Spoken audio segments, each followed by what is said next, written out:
Olá, seja bem-vinda, seja bem-vindo ao Mente Aberta Audiobooks. Na nossa leitura inclusiva de hoje, leremos o prefácio do livro O Povo Brasileiro, a Formação e o Sentido do Brasil, do Darcy Ribeiro. Mas antes de começarmos, peço que se inscreva no nosso canal e ative o sininho para receber nossas notificações. Vamos a isso! O Povo Brasileiro, a Formação e o Sentido do Brasil, por Darcy Ribeiro. Agradeço aqui muitíssimo àqueles que mais me ajudaram a concluir este livro. A Mércio Gomes, meu colega, pela paciência de ler comigo página por página do texto original. A Carlos Moreira, meu companheiro, cuja pré-leitura jamais dispenso, que também o leu inteiro e derramou sobre meu texto sua frondosa erudição. Confesso, porém, que agradecimento maior e mais fundo e sentido é a Gisele Giacom, minha assessora. Este livro é obra nossa. Se eu o pensei, ela o fez materialmente, lhe dando a consistência física de coisa palpável e legível. Gratíssimo, Darcy. Prefácio. Escrever este livro foi o desafio maior que me propus. Ainda é. Há mais de 30 anos, eu escrevo e reescrevo, incansável. O pior é que me frustro quando não o faço, ocupando-me de outras empresas. Nunca pus tanto de mim, jamais me esforcei tanto como nesse empenho sempre postergado de concluí-lo. Hoje o retomo pela terceira vez. Isto se só conto aquela primeira vez em que o escrevi e completei, e a segunda em que o reescrevi todo, inteiro, esquecendo as inumeráveis retomadas episódicas e inconsequentes. Ultimamente essa angústia se aguçou porque me vi na iminência de morrer sem concluí-lo. Fugi do hospital, aqui para Maricá, para viver e também para escrevê-lo. Se você hoje o tem em mãos para ler, em letras de forma, é porque afinal venci, fazendo-o existir. Tomara! Acabo de ler meio por cima a última versão, aquela que escrevi no Peru e que até foi traduzida em castelhano, mas que eu vetei. Era um bom livro, acho agora. Bem podia ter sido publicado tal qual era, ou ainda é, uma vez que aí está tal e qual, desafiante. Mas eu não quis largá-lo. Pedia mais de mim, me prometia revê-lo, refazê-lo, até que alcançasse aquela forma que devia ter. Qual? Creio que nenhum livro se completa.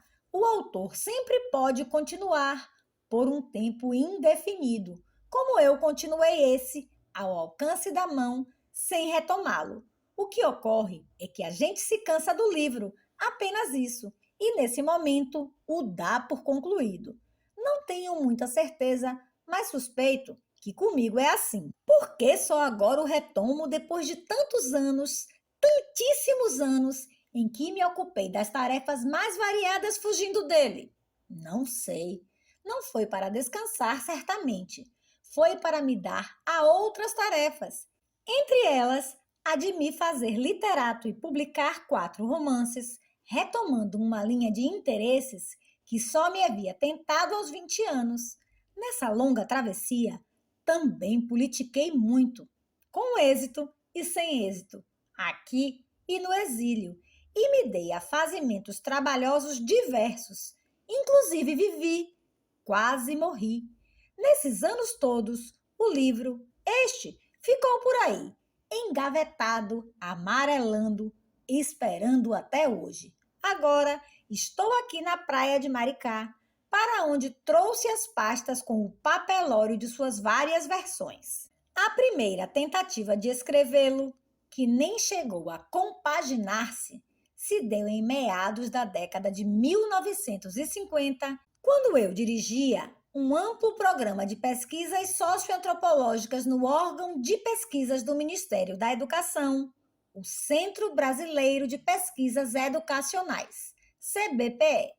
Eu o concebia, então, como síntese daqueles estudos, com todas as ambições de ser um retrato de corpo inteiro do Brasil, em sua feição rural e urbana, e nas versões arcaica e moderna, naquela instância que, a meu ver, era de vésperas de uma revolução social transformadora. Eu o abandonei então, lá se vão 30 anos, para ocupar-me de planejar e implantar a Universidade de Brasília. Essa tarefa me levou a outras, tais como as de ministros da Educação, de chefe do gabinete civil do presidente João Goulart, com a missão de concatenar o movimento nacional pelas reformas de base.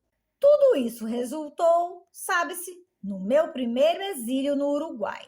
Lá, a primeira versão deste livro, umas 400 páginas densas, tomou forma, depois de 2 anos de trabalho intenso.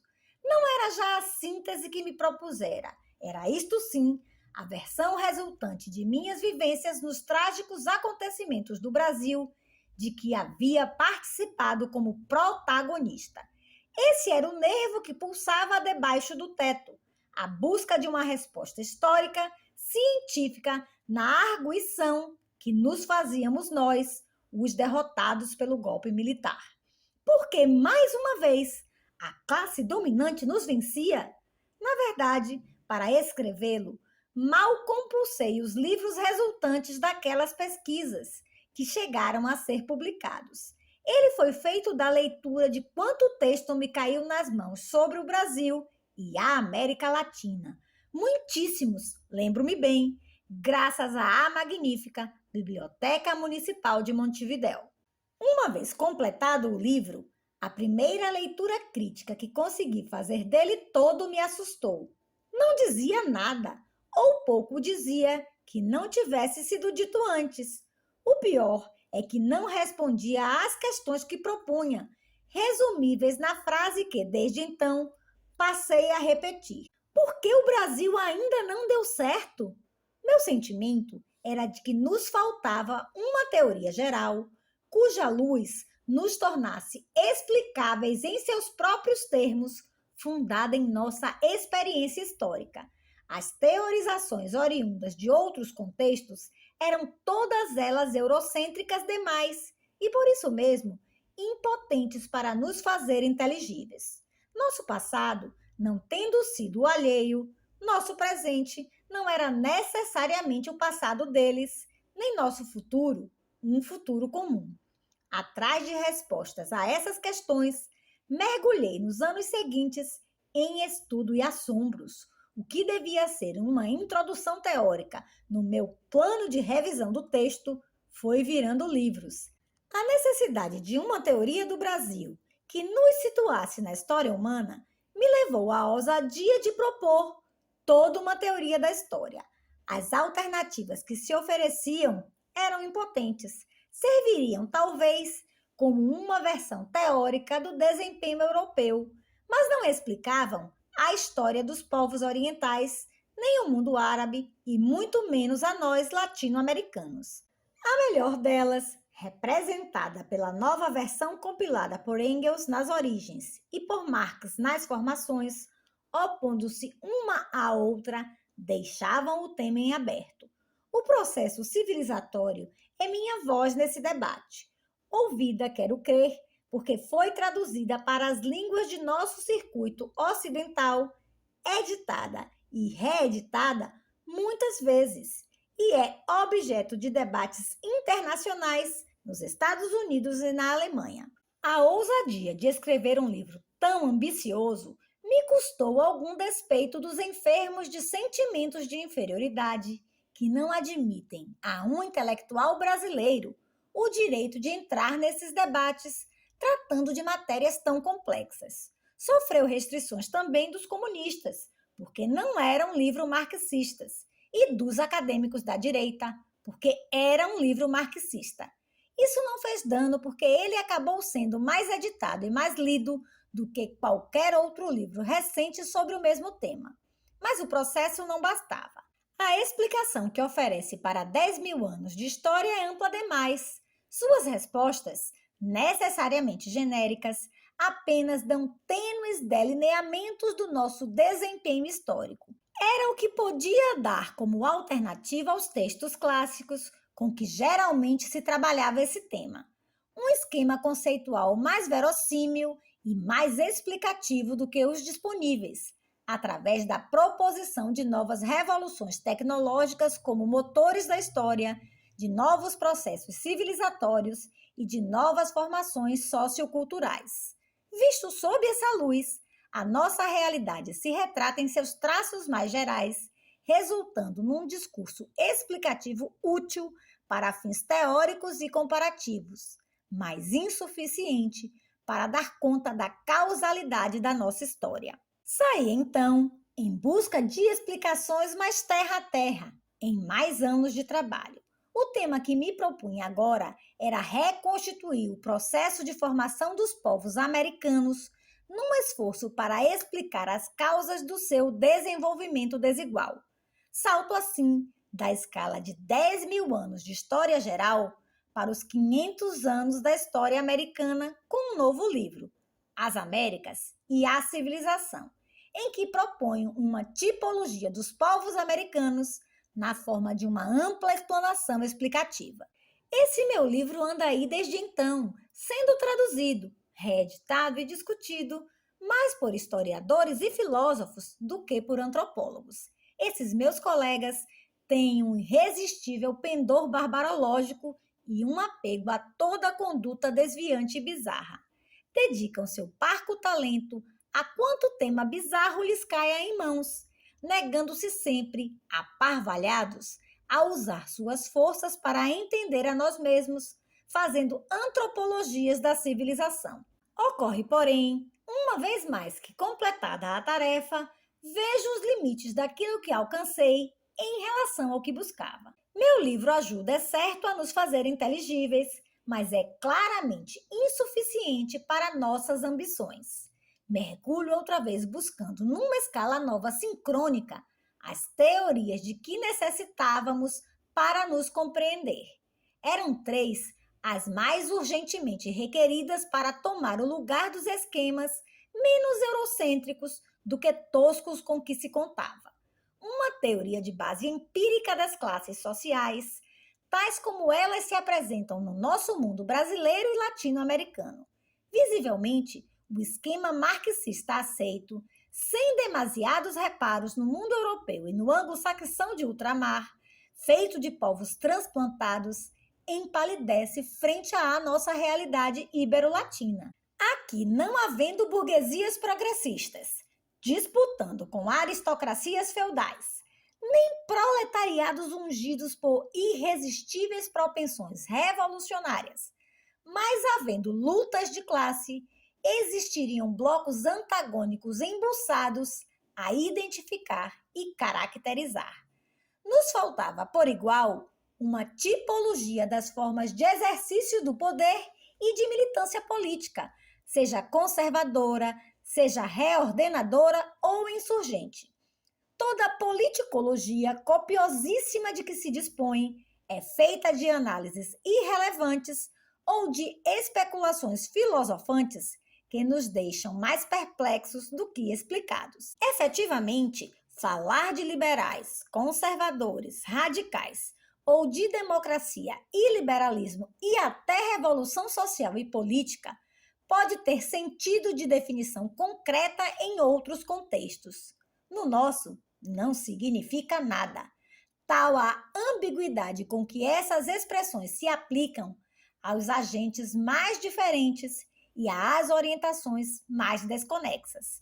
Falta ainda uma teoria da cultura, capaz de dar conta da nossa realidade, em que o saber erudito é tantas vezes espúrio e o não saber popular alcança, contrastantemente, altitudes críticas, mobilizando consciências para movimentos profundos de reordenação social. Como estabelecer a forma e o papel da nossa cultura erudita, feita de transplante, regida pelo modismo europeu, frente à criatividade popular, que mescla as tradições mais díspares para compreender essa nova versão do mundo e de nós mesmos. Para dar conta dessa necessidade é que escrevi O Dilema da América Latina. Ali proponho novos esquemas das classes sociais, dos desempenhos políticos, situando-os debaixo da pressão hegemônica norte-americana em que existimos, sem nos ser para sermos o que convém a eles. Num exercício puramente didático, resumi os corpos teóricos desenvolvidos nesses 3 livros para compor Os Brasileiros, Teoria do Brasil. Ele só traz de novo a teoria da cultura a que aludi. Não a situei no dilema para não ter que tratar tema tão copioso dentro da dimensão latino-americana. Os índios e a civilização compõem, com os 4 livros citados, meus estudos de antropologia da civilização, ainda que resultasse de uma pesquisa realizada anteriormente. O certo, porém, é que seu corpo teórico é o mesmo, fundado no conceito de transfiguração étnica. Vale dizer, o processo através do qual os povos surgem, se transformam ou morrem. Ocupado nessas escrituras preliminares, que resultaram em 5 volumes de quase 2.000 páginas, descuidei desse livro que agora retorno. Efetivamente, todos eles são fruto da busca de fundamentos teóricos que, tornando o Brasil explicável, me permitissem escrever o livro que tenho em mãos. Foi o que tentei várias vezes no Peru, conforme dizia, chegando a redigi-lo inteiro, já com base nos meus estudos teóricos. Não me satisfazendo a forma que alcancei anos atrás, o pus de lado, cuidando que, com uns meses a mais, o retomaria. Não foi assim. Desencadeou-se sobre mim o vendaval da vida. Um câncer me comia um pulmão inteiro e tive de retirá-lo. Para tanto, retornei ao Brasil, reativando as cadentes luzes políticas que dormiam em mim nos anos de exílio. Tudo isso e mais que tudo, uma compulsiva pulsão romanesca que me deu, irresistível, assim que me soube mortal e que desde então me escraviza, afastando-me da tarefa que me propunha. Agora, uma nova pulsão mortal reaviva a necessidade de publicar este livro que, além de um texto antropológico explicativo, é e quer ser um gesto meu na nova luta por um Brasil decente. Portanto, não se iluda comigo, leitor. Além de antropólogo, sou homem de fé e de partido. Faço política e faço ciência, movido por razões éticas e por um fundo patriotismo. Não procure aqui análises isentas. Este é um livro que quer ser participante, que aspira a influir sobre as pessoas, que aspira a ajudar o Brasil a encontrar-se a si mesmo. Introdução: O Brasil e os brasileiros.